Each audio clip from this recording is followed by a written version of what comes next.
I'm very happy to be with you and very happy to contribute an insignificant part of this 18 years.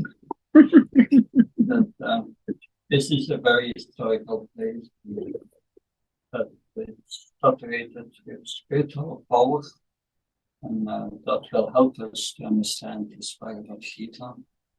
But the Bhagavad Gita is not an ordinary book. We are starting always, before studying this Bhagavad Gita, to get the mercy or the blessings of the speaker of Bhagavad Gita, Krishna, and of its representatives like here, A.C. Bhaktivedanta Swami, who Prabhupada, who brought us these teachings from India. So today we will study 6th chapter. It's entitled Jnana Yoga. Before we go into the verse, we are praying to the spiritual master in the following words. Om Ajnana Jnanasya Jnanasya Shreya Sakshuritam Jena Tasmai Shivare Namah Nama Om Vishnupadaya Krishna Pastaya Bhutale Srimate Bhaktivedanta Swami Namini Namaste Saraswati Devi Gauravani Pracharine Nirvishesha Shunyavadi Paskachari Jatapari Srila Prabhupada. So, this 6th chapter of the Bhagavad Gita describes Jnana Yoga. That's the Sanskrit title of the chapter, which means the yoga of meditation. So it's about meditation and describes the Ashtanga Yoga process, eightfold process of yoga, starting with Yam, Niyam, that Ashan, then Pranayam, Pratyahara, Dharam, Dhyan, and Samadhi. 8 stages described. But it's all about controlling the mind. And that is a very crucial point. Krishna speaks about the mind first, and he points out that the focus, that the purpose of yoga is Chitatmana Prashantasya, to make the mind peaceful. And if the mind is completely peaceful, Paramatma Samahita, then Paramatma, Krishna, in the heart will be reached. And that's the purpose of yoga, to come in contact with Krishna in the heart. But this verse today is very important. It explains that yoga is can only be done when the mind is controlled. So we will read this verse. There are 2 verses that are going together, 5 and 6, more or less. But we focus on 5. Before we chant the Sanskrit, we glorify the speaker of Bhagavad Gita with the following words. Om Namo Bhagavate Vasudevaya. Om Namo Bhagavate Vasudevaya. Om Bhagavate Vasudevaya. Om Namo Bhagavate Vasudevaya. Om Namo Bhagavate Vasudevaya. Om Namo Bhagavate Vasudevaya. Udayat Atman Atman Atmanam Natmanam Apasandayat Atmeva Yatmano Bandhu Atmeva Yapo Atmano. One must deliver with the help of his mind. One must deliver himself with the help of his mind, and not degrade himself. The mind is the friend of the conditioned soul, and his enemy as well. No. So we will repeat. We can repeat the verse. The translation is nice to repeat and to remember. So please repeat. One must deliver himself with the help of his mind. One must deliver himself with the help of his mind. And not degrade himself. And not degrade himself. The mind is the friend of the conditioned soul. The mind is the friend of the conditioned soul. And his enemy as well. And his enemy as well. So that enemy, when is the mind your enemy? When is the mind your friend? That's explained in the next verse. Panduratmat manastasya yanatman atmanat sata chitaha anatmastu satyate bhaktitatmaga satya. When the mind is controlled, it's your best friend. But when it's not controlled, then it's your greatest enemy. So the purpose of this verse 5. The word Atma denotes body, mind, and soul depending upon different circumstances. In the yoga system, the mind and the conditioned soul are especially important. Since the mind is the central point of yoga practice, Atma refers here to the mind. The purpose of the yoga system is to control the mind and to draw it away from attachment to sense objects. It is stressed herein that the mind must be so trained that it can deliver the conditioned soul from the mire of nations. In material existence, one is subjected to the influence of the mind and the senses. In fact, the pure soul is entangled in the material world because the mind is involved with the false ego, which desires stability over material nature. Therefore, the mind should be trained so that it will not be attracted by the glitter of material nature. And in this way, the conditioned soul may be saved. One should not degrade oneself by attraction to sense objects. The more one is attracted by sense objects, the more one becomes entangled in material existence. The best way to disentangle oneself is to always engage the mind in Krishna consciousness. The word he is used for emphasizing this point, that one must do this. It is also said, Manna eva manushyanam karanam bandha muksayo bandhaya visaya sangro muktyai nirvisayan mana. For man, mind is the cause of bondage, and mind is the cause of liberation. Mind absorbed in sense objects is the cause of bondage, and mind attached from sense objects is the cause of liberation. This is from the Amrita Bindu Upanishad 2. Therefore, the mind, which is always engaged in Krishna consciousness, is the cause of supreme liberation. So, it's we learn here in the Bhagavad Gita, mind can be a friend or an enemy. And it's controlled, it is our best friend. And it's not controlled, it is our greatest enemy. But yes, Bhagavad Gita, it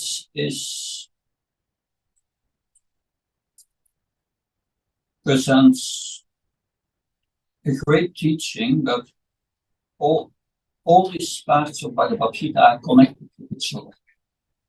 And without understanding what Krishna said before, this is difficult to understand. Therefore, we will go back to other verses of Bhagavad Gita to try to understand this. So, it speaks about controlling the mind.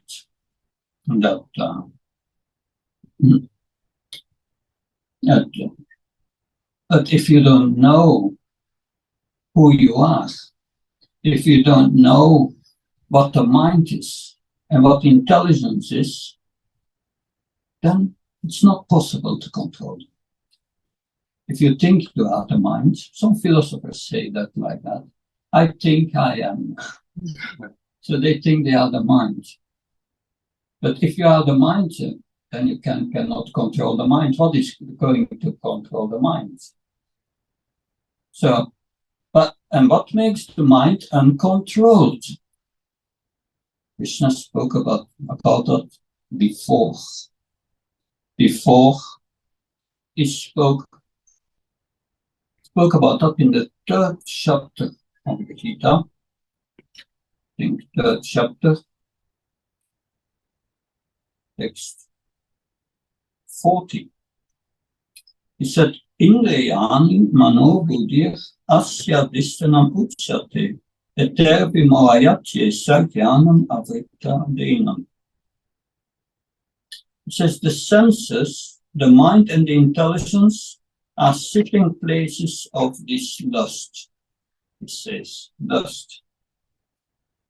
Through them, lust covers the real knowledge of the living entity and bewilders me.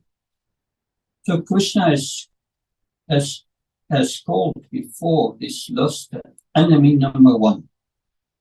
Enemy number one.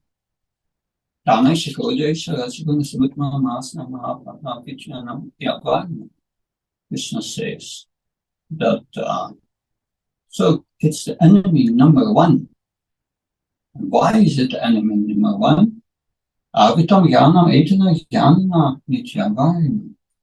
Because it covers your real intelligence, your spiritual intelligence.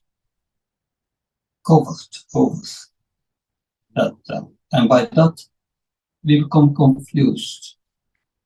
We identify with something but we are not, and that's called here false ego.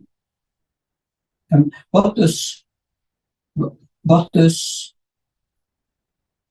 lust factory cause? What does it produce that troubles us so much? Lust. Can someone tell us? Anger. Okay, anger. Anger, it produces anger, yeah. And with some jealousy, I guess. Jealousy, envy. Just emotions. Yes, Krishna will speak about that in the 16th chapter. Lust, anger, greed. They are three gates to hell. But there are 6 enemies: lust, anger, greed, madness, illusion, envy. But all these, what do they cause us? Why are they enemies?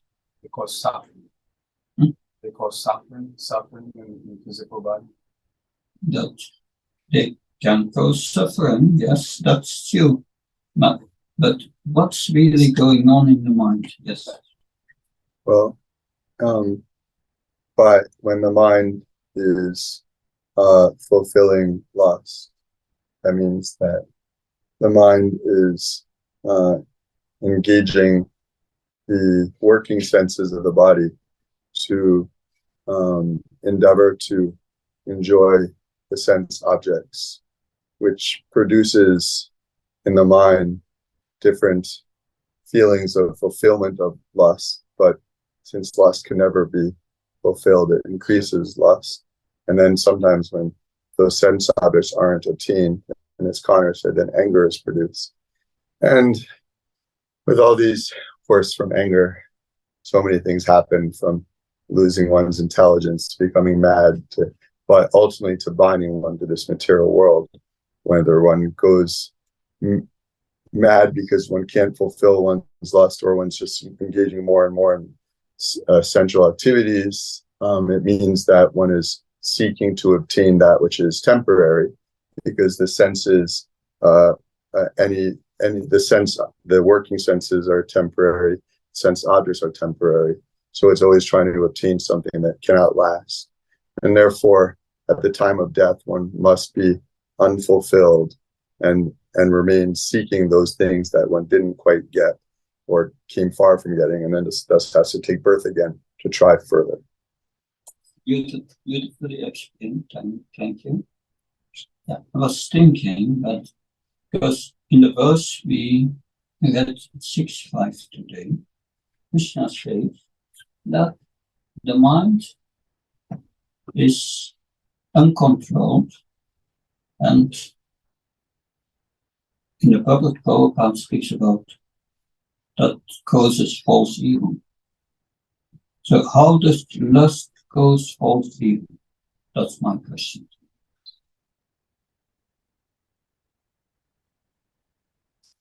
A question. Could you explain briefly false ego? That is what we are doing now. We will come to that conclusion. That, yeah. By false identification with material nature. That's right. It's a false identification with the gross body or the subtle body. But how does lust come to that point that we identify with the body? Through attachment and aversion. Right. That's good. So Krishna is before, if we go a few verses further, in 3:30 of Bhagavad Gita, Krishna explains how to act as a spirit soul.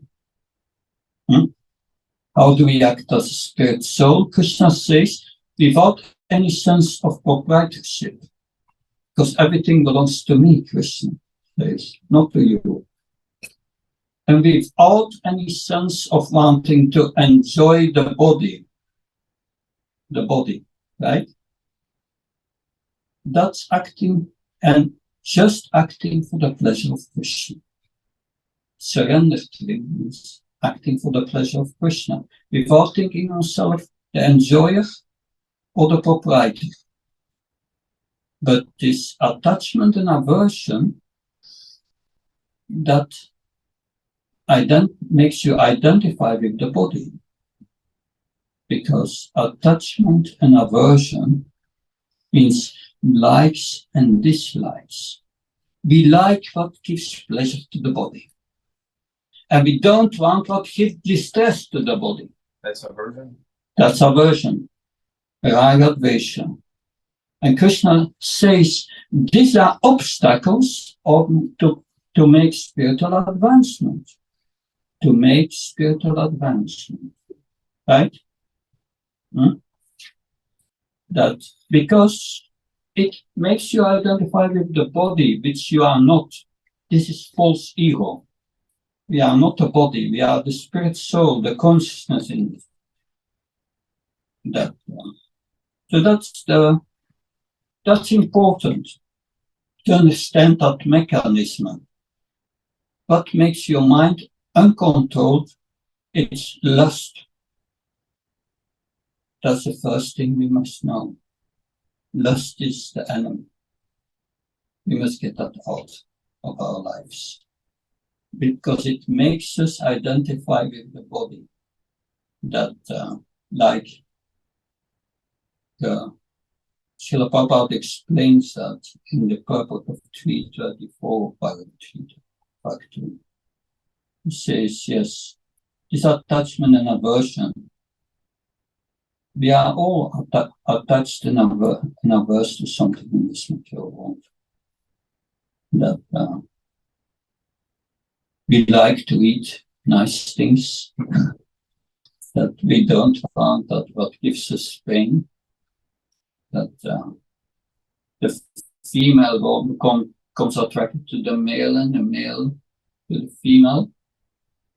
And that is the greatest force of attachment and aversion.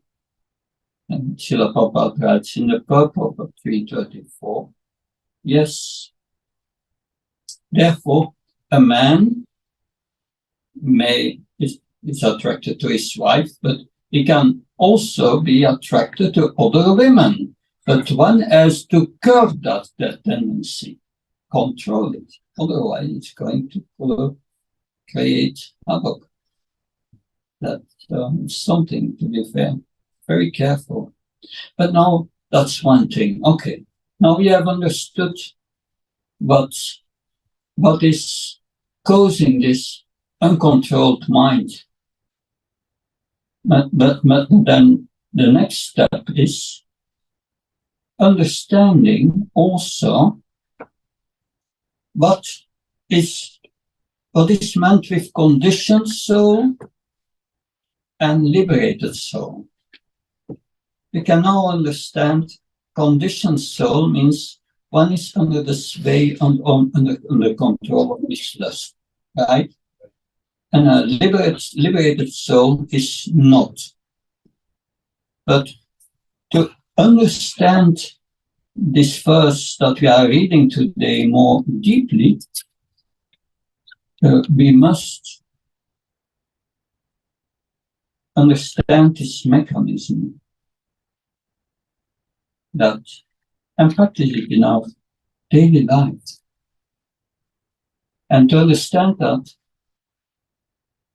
in Bhagavad Gita, Krishna says, one must understand that higher or more than the sense objects are the senses. Higher than the senses is the mind. The mind must control the senses. And higher than the mind is the intelligence. And higher than the intelligence is the soul. So one must know, has a great amount of knowledge here. One must have a great amount of knowledge to understand that. One must understand that this gross body is composed out of, Krishna will explain that in 7.4.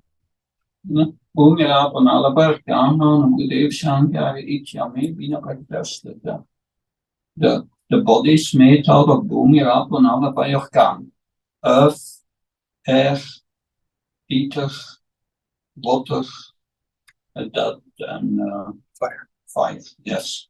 So that is the body. It has a certain heat. That's fire. And a lot of liquid inside, different kinds of waters. Many sub-elements, but these are the main elements. But then you have the subtle body. Subtle body is comprised of intelligence, a mind, and this element false ego that we are speaking about. So that this subtle body is very old. We are going from one body to another. It's always the same subtle body. But the gross body changes. The subtle body is the cause of the production of the gross body. That as long as the subtle body has this element false ego, there will be a production of new bodies. And false ego is caused by what was the cause? False ego? Lust and aversion. Attachment and aversion caused by this lust. So that is why we are moving from one body to another. But the spirit soul is eternal, doesn't need a body to exist. It belongs in the spiritual plane, the eternal platform. That we are here because of this lust. And now Krishna explains there is the object of the senses, higher than the object is the senses, higher than the senses is the mind, higher than the mind is intelligence, and higher than intelligence is the soul. So we must remember all these. And now, first we play the role of a conditioned soul. So So I look at my body, my senses. You see, oh, I have the body of a man. I'm a man. Right. And what happens if you think like that? All the senses, nature has made the senses of the host body as such that all the senses become attracted to the body of a woman. Also in the other direction, but I speak about the position of the man here. That, so, yes, and the senses tell the mind, you are a man. Look at this beautiful woman. You should touch her. We want to touch her. The senses say that the eyes, yes, we want to see her beautiful form. That ears say, oh, it's so nice when she speaks, so attractive. So all the senses become attracted. That, and the mind says, the senses tell the mind, we want to enjoy. And the mind said, yes, it may feel better if we can enjoy. So the mind tells the intelligence, you make a plan. That an intelligence said, but what with morality? And the mind replies, you old fool, do something practical. And then the mind says, yes, okay, you can write her a letter. And you promise her the sun and the moon, and you can throw a few more stars. But don't sign the letter, because just besides her is a strong man, could be her husband. So that is the condition. It means the senses control the mind, push the mind, and the mind misuses the intelligence to give pleasure to the senses. And the soul is only. It's like it doesn't exist. We are just carried away by the mind. The mind controls us. And that is what it means, controlled, conditioned. But Krishna says to Arjuna that no, you must regulate the senses. That you must learn that first the intelligence must be fed, must cultivate transcendental knowledge. That transcendental knowledge means how to act as a spirit soul and not as the body. That's what we are explaining, 3:30. How to act as a spirit soul. But to act as a spirit soul, you must know, but because then the question is, who is the spirit soul? Who are we? That Krishna explains in 15:7 in Bhagavad Gita. We are an eternal part and parcel of Krishna.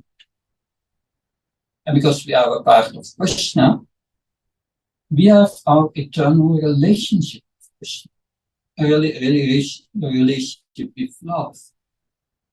But Krishna will spend the entire middle chapter of the Bible, middle section of Bhagavad Gita, explaining this transcendental knowledge. How to do that.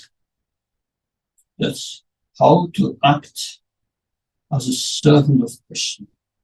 But to act as a servant of Krishna, you must have knowledge. The knowledge that we are not the body and not the mind. That's what we are learning today. But then we have, after that, in the Bhagavad Gita, Krishna will speak about he will speak about himself, his position. And he will make, if we understand Krishna's position, then we understand our position. And then we have to learn about our relationship of love, how to connect. That therefore acting on the spiritual platform as spirit soul is without these likes and dislikes, its attachment and aversion on the material platform. But on the spiritual platform, we have also attachment and aversion. Attachment, and that's the knowledge we have. We need to develop the knowledge of becoming attached to Krishna,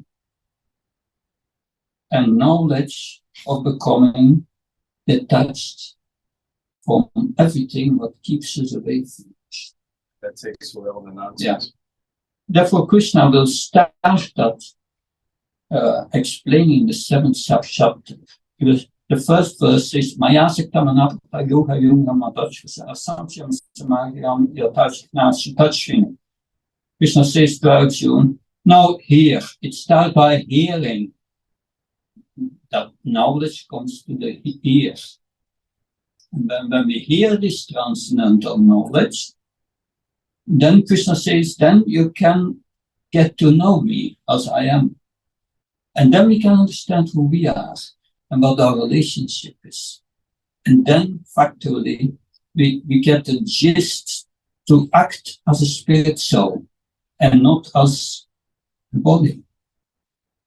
So that is an important part of the teachings of the Gita, how to act. But this lust is preventing us and makes us identify with this false ego. But then it's very important now to know how we are going to connect with the material energy, which makes us identify with the body. That's not good. Or how do we connect with the spiritual energy, which will generate this knowledge? Because if you hear sufficient this transcendental knowledge, then the intelligence, which is transcendentally saturated, can direct the mind and the senses to connect with Krishna. And that science is called Bhakti or Bhakti Yoga, devotional service. And it's fully explained in the 6 middle chapters. We are now in the 6th chapter, so in 3-4 months from now, we will come to that 7th chapter. But you don't have to wait so long, of course. I'm sure you have all Bhagavad Gita, can study it. But the idea is that the intelligence, we hear this knowledge, transcendental knowledge. Therefore, in the 4th chapter, Krishna speaks about transcendental knowledge. We hear this knowledge, and then we direct the mind and senses to be engaged in Bhakti Yoga, devotional service. Okay, but what's higher than the intelligence? The soul. The soul. Okay. How does the soul direct the intelligence? Because that's important.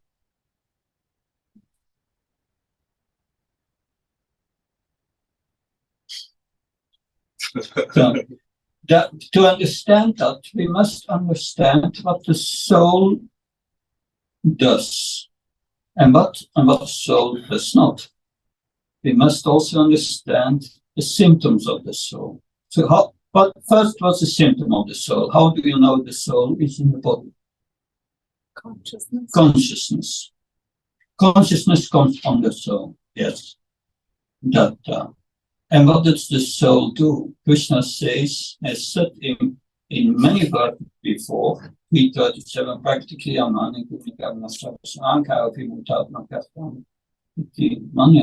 everything is done by material nature. no bias. But still, in the 18th chapter, it will explain there are 5 factors of action. There's something we are doing, that we are doing. What are we doing? What does the soul do? Yes. Chooses to serve Krishna or not to. Yes. With the vehicle of the material body and senses. That's soul. Soul choose. The activity of the soul, it chooses, but by desire. The soul becomes attached. If we hear about Krishna, the soul becomes attached. And then we come to that point of that choice. The soul tells the intelligence, yes, that's what I desire. I want to become a devotee of Krishna. So that's by attachment. Therefore, what we are attached to in our lives, Krishna will explain in the 8th chapter, Yam Yam Bhavismaram Teantanti Kalevam Tampanaveti. What you are attached to in this life, you will attain again. But now, it's good we have understood that, we are going a little deeper, but I want also to look into how do we become controlled by this lust? What's the cause? How does it begin controlling lust? What's the first thing what we should not do? Control senses and The supreme enjoyer. We think ourselves supreme enjoy. Yeah. that's good. That, yeah, that's not good. Are we the supreme enjoyer? You don't understand that we're supposed to serve God, but we want to serve ourselves and be like in place of God. Yeah, but we come to that point under the influence of lust. That, yes. Oh, well, there's the verse Jayato Vishayan himself, Sangas Jayate Kama. So by contemplating the material sense objects, Yes. then you become attached, then you get less. Krishna describes 8 stages how we come under control of this lust. And the first is Dayati Vishyatmasam Sangha stage of Jayati Sangha Sangyati Kama Kamboda Jayati Kama Kama Koda Jayate. Jayati. Koda Bhavati Sama Smiti Pigma Smiti Pimsivado Dunyasa Udnas Tipanashati. There are 8 stages. And the first stage is Dayate. What does Dayate mean? Contemplate. This next chapter, the title is Dhyan. Dayate. Meditation. We meditate. So it's like, traditionally we give the example of a fish is in the water. And there's a fisherman, give a line, and at the end of the line there's a bad kind of worm that's in the water. And the fish comes. I'm going to enjoy. And he sees the bat and takes the bat. At that moment he's hooked. And the fisherman turns up the line, takes the fish from the hook, cut it into all the inside, outside, and put it on the frying pan. So we become fried, frustrated. So that's Maya, right? Yeah, so we become attracted.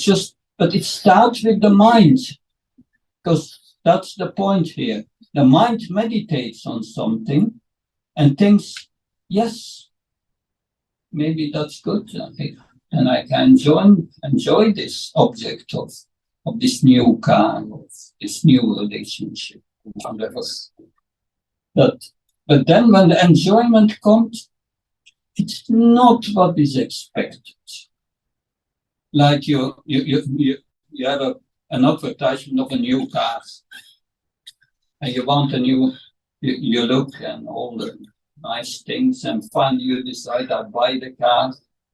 Then you get the car, and it's very nice. Still everything plastic inside, and all new stuff, and digital, and all nice. But then 1 year later, it's just a car. It goes away, and then you realize, oh, I have to work a lot for it. This, It's the nature of the mind. so, yeah.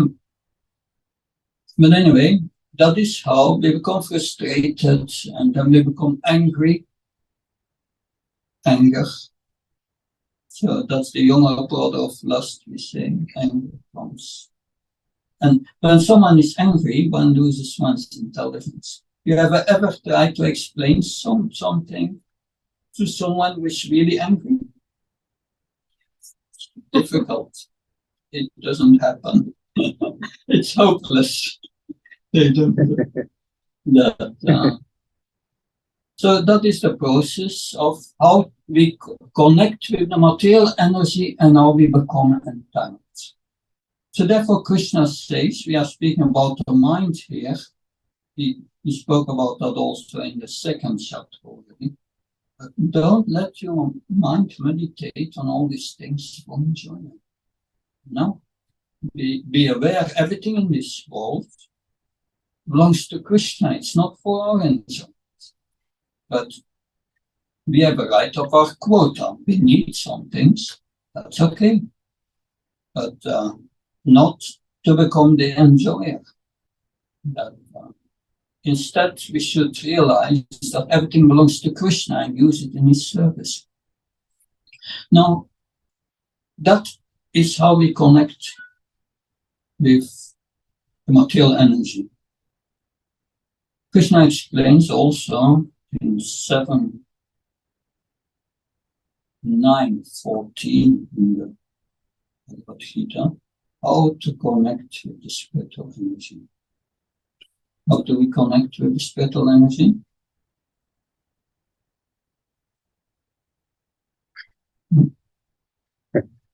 Engaging the mind in devotional service to Krishna. Yeah. Mahatma Nastama Pratadevim Prakati Ashrita. The Mahatma, he takes shelter of the spiritual energy. How does he do that? Satatam Kirtayantama. Always speaking about Krishna's glories, always chanting his holy names, always connect the mind in devotional service. So that is this connection.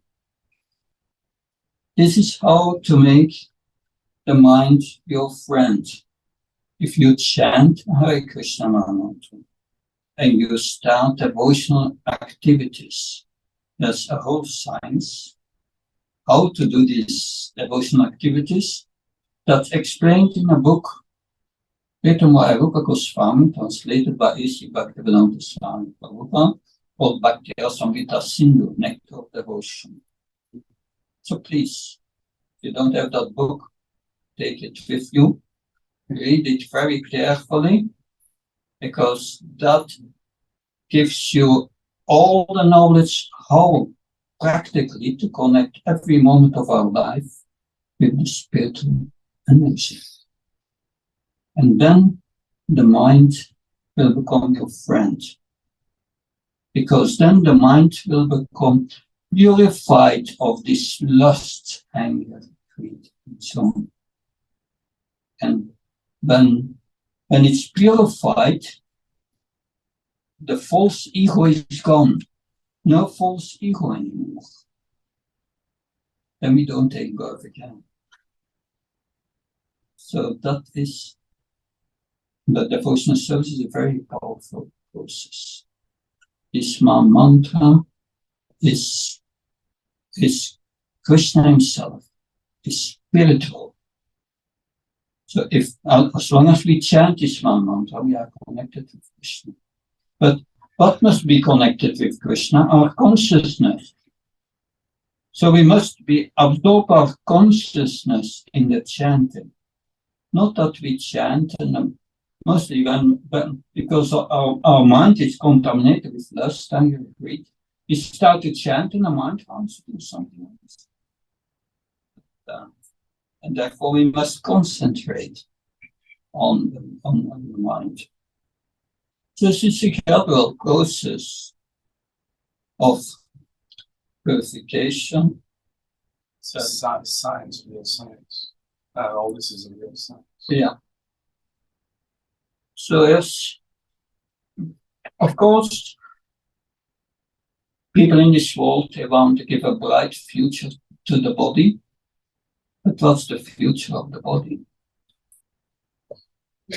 Not so good.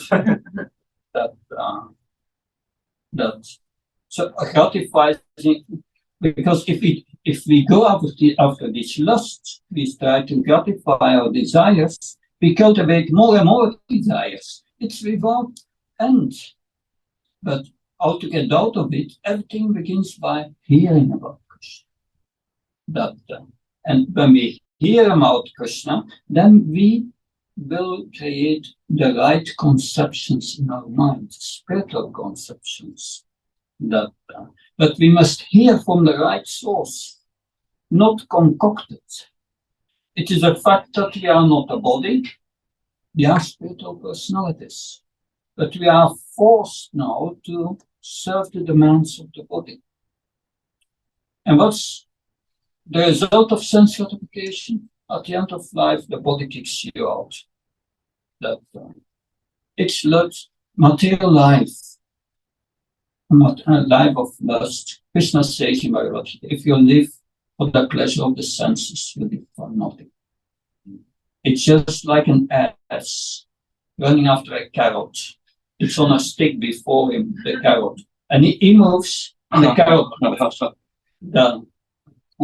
It's meaningless. The only thing you get, you work hard and you become frustrated. And what is the result of all your endeavors? Srila Prabhupada was in France, and he asked and they went with Prabhupada to a museum, mausoleum, Napoleon. And Prabhupada asked, where is Napoleon now? And Prabhupada said also about Nero, was one of the politicians in India who left this world. And according to an astrologer, is now one of two dogs in Sweden. It's one of two dogs in Sweden. Oh, wow. So are we concerned with what comes after death? You can be a big man, so-called big man in this world, but it doesn't mean anything. Soon it's over. So, but what's the advantage of human life? We can, in this life, find out who we really are. Of course, we think our country is special and so on. But in reality, we are all crazy in that. We think our false ego is so nice. It's better than any other body. Yeah? Because by the influence of false ego, we love this body as a self, which is wrong. This false ego is not our friend.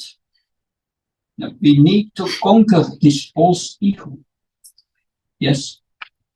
It's like Kanama Swami, he says, everybody thinks their mind is special. So my mind says, my mind is like something else. But he says, if Krishna could tame the elephant, then surely he could tame the mind. But everybody thinks their body is special, their mind is special. We are special when we serve Krishna. Then we do things that are beneficial for ourselves and for us. That's so the conclusion is, the best is to hear about Krishna. We are not in this world to enjoy, but to serve. authors and tradition. But, anyway, much more to say, but our time is up. Are there still some questions?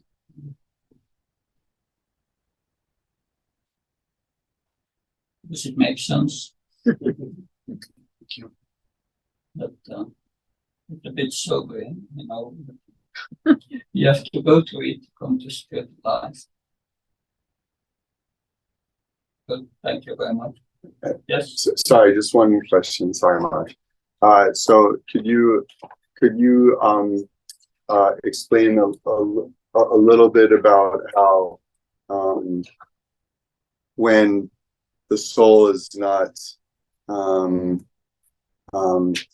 attached to engaging in devotional service and not choosing devotional service, then instead of the intelligence taking direction from the soul, the intelligence takes direction from the mind. So, because you were saying that intelligence is higher than the mind. Yeah.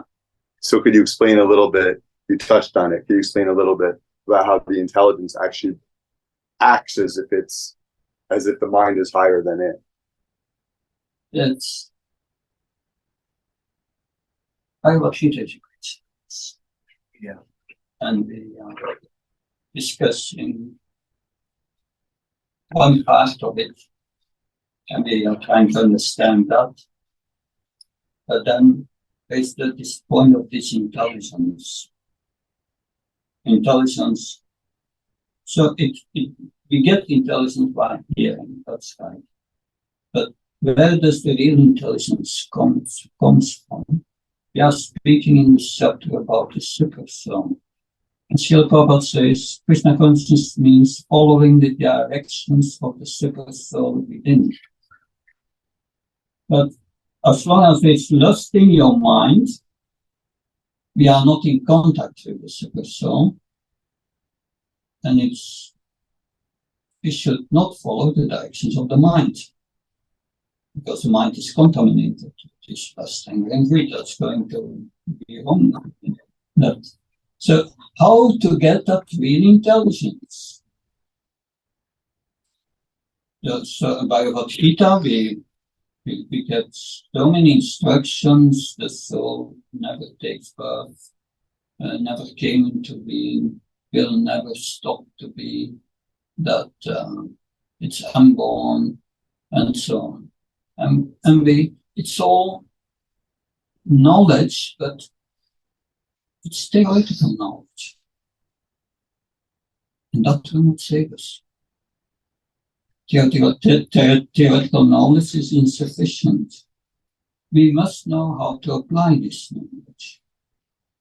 And this application we can get from different sources. First, if we perform devotional service under the guidance of a bona fide spiritual master, Krishna says, Tesham Satayuktam Bhatsam Pitavokam Badami Vadyodam Dinam.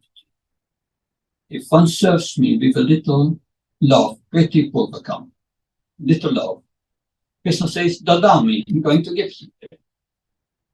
What does he give? Buddhi Yoga. What is this Buddhi Yoga? Mind. Intelligence. The Buddhi Yoga is self-realized intelligence given by Krishna through the heart.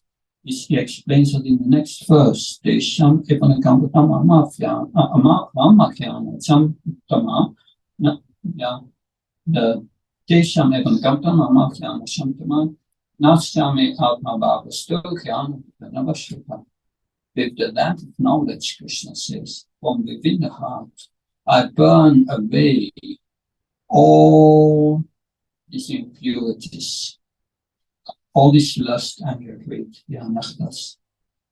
And then we get realization, realized knowledge. Because Prabhupada explains this knowledge, Krishna consciousness, this knowledge is there. It is now covered over. Avitam jnanam etena. That's what does. It covers our intelligence. But it's because we are spirit soul, it's natural we have this knowledge. It's covered over.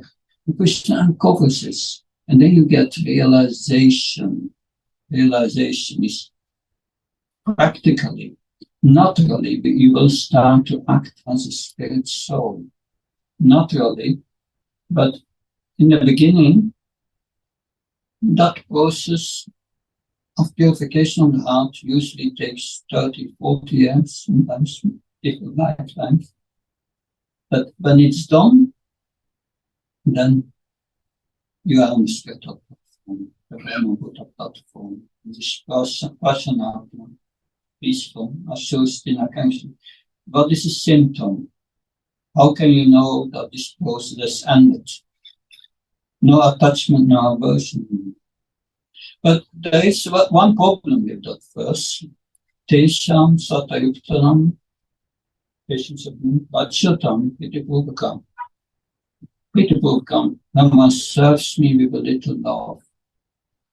The problem is that we don't know what love is. We take lust as love. We don't know.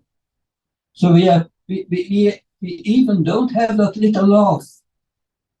So the Dhammi Buddhi Yogamtam, how can Krishna give us if we don't have even that pretty overcome?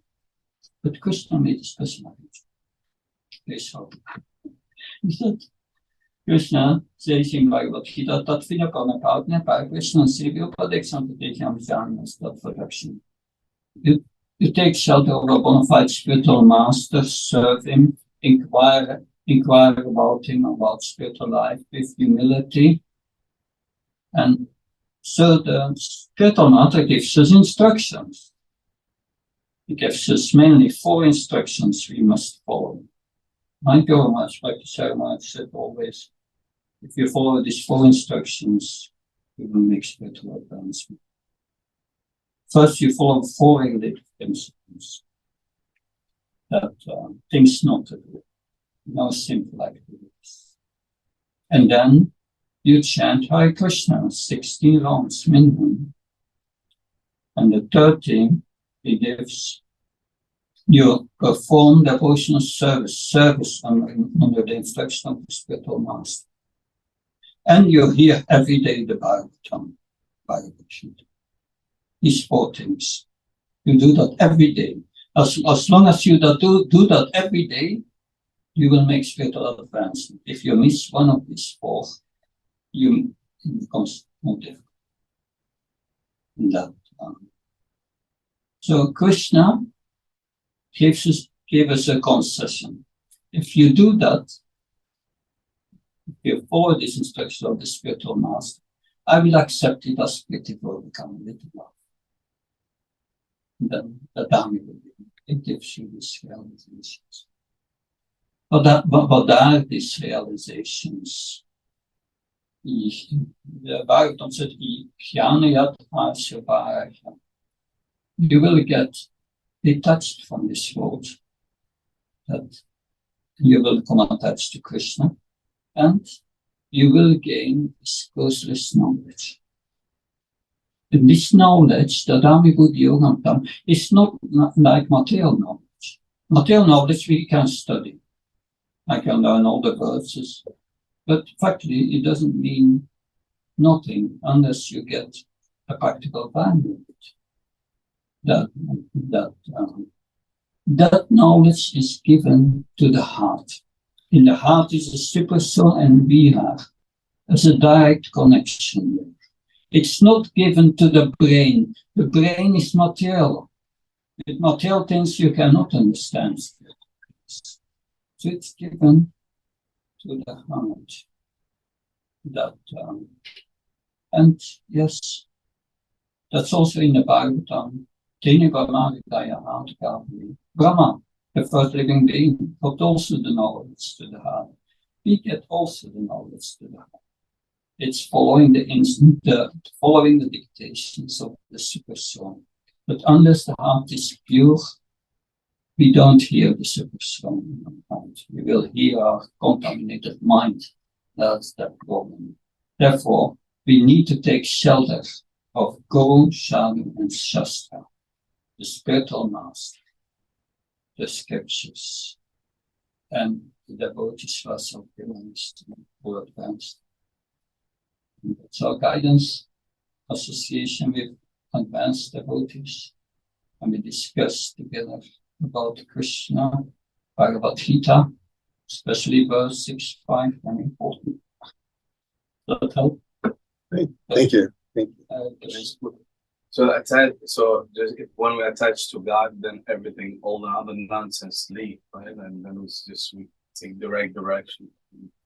And that's it, right? And there's no more like all those different levels before misinterpreting the senses, misusing them.